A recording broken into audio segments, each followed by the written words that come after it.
Halo semuanya, selamat datang kembali. Hari ini kita bakal ngobrolin sesuatu yang penting banget dan mungkin relevan buat banyak orang. Kita sering dengar kan, kalau yang alami itu pasti aman. Nah, kita akan bedah gimana suplemen herbal yang kelihatannya aman-aman aja justru bisa jadi bahaya tersembunyi kalau dicampur dengan obat resep untuk penyakit kronis. Coba lihat peringatan ini. Ini bukan main-main loh, risiko kegagalan organ. Peringatan keras ini datangnya langsung dari para ahli medis. Ini jadi pengingat buat kita semua bahwa obrolan kita hari ini menyangkut sesuatu yang dampaknya sangat serius dan nyata bagi kesehatan. Nah, ini dia pertanyaan kuncinya. Kita kan sering ya tertarik sama solusi yang kelihatannya alami. Tapi apa benar label alami itu otomatis berarti aman?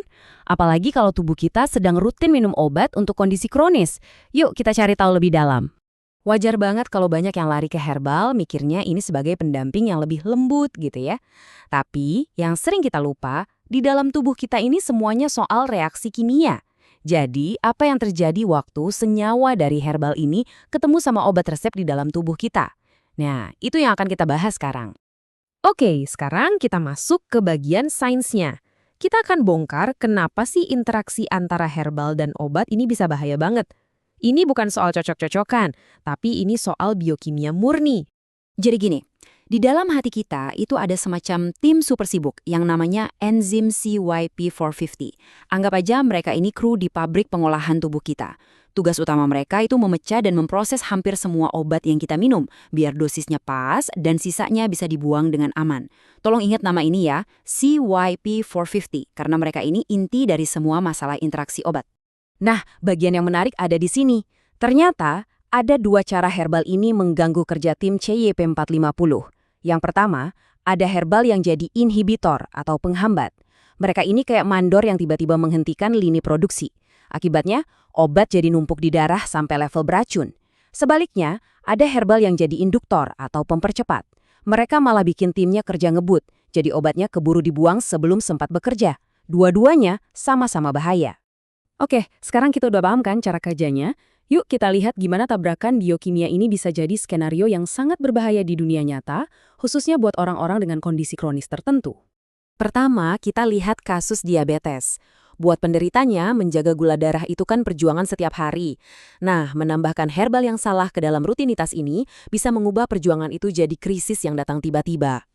Jadi, bayangin gini. Kalau Anda minum herbal kayak pare barengan sama obat diabetes metformin, efeknya itu bukan jadi dua manfaat terpisah, tapi jadi efek aditif, alias efeknya numpuk.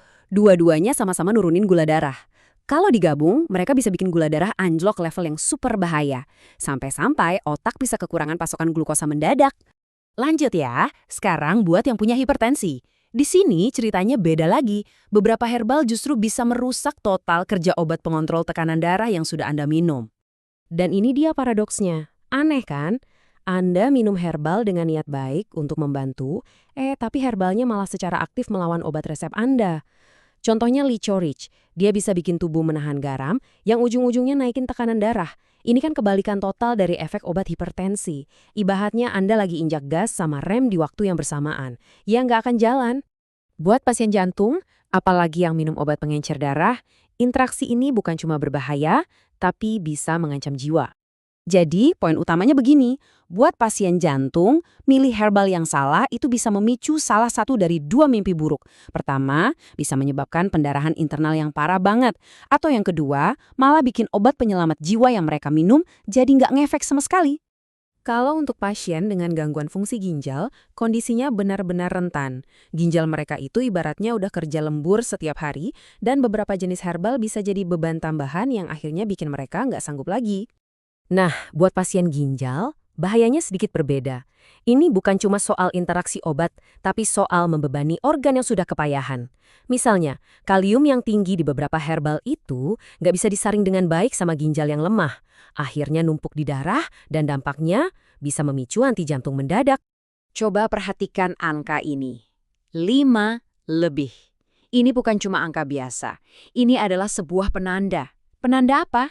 Nah, angka tadi itu definisi dari polifarmasi, sebuah kondisi yang sangat umum, terutama buat para lansia dengan penyakit kronis, di mana mereka minum 5 atau lebih jenis obat setiap hari. Coba bayangkan betapa rumitnya lalu lintas kimia di dalam tubuh mereka.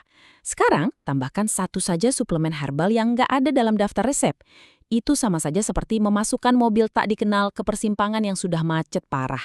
Risiko tabrakan atau kerusakan organ langsung meningkat drastis.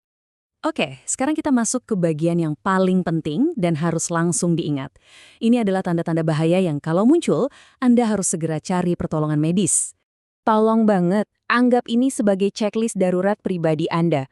Kalau Anda lagi coba herbal baru terus mengalami salah satu gejala ini, misalnya jantung berdebar aneh, kulit jadi kuning, atau muncul memar tanpa sebab, jangan anggap enteng. Jangan tunggu besok.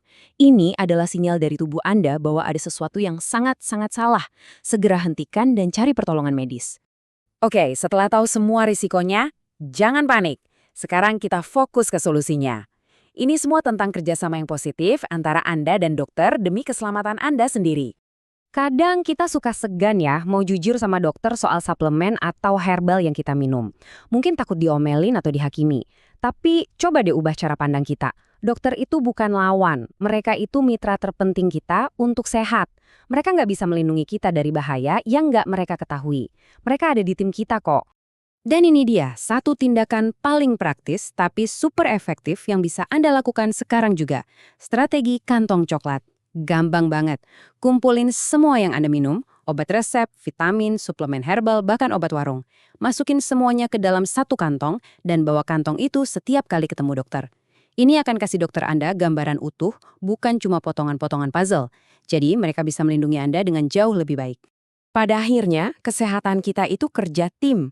Dokter itu kapten timnya, tapi kapten sehebat apapun nggak akan bisa menang kalau nggak tahu semua pemain yang ada di lapangan. Jadi pertanyaannya sekarang buat kita renungkan, sudahkah Anda jujur dan terbuka pada kapten tim Anda? Ingat, kejujuran Anda adalah kunci keselamatan Anda. Terima kasih sudah menyimak.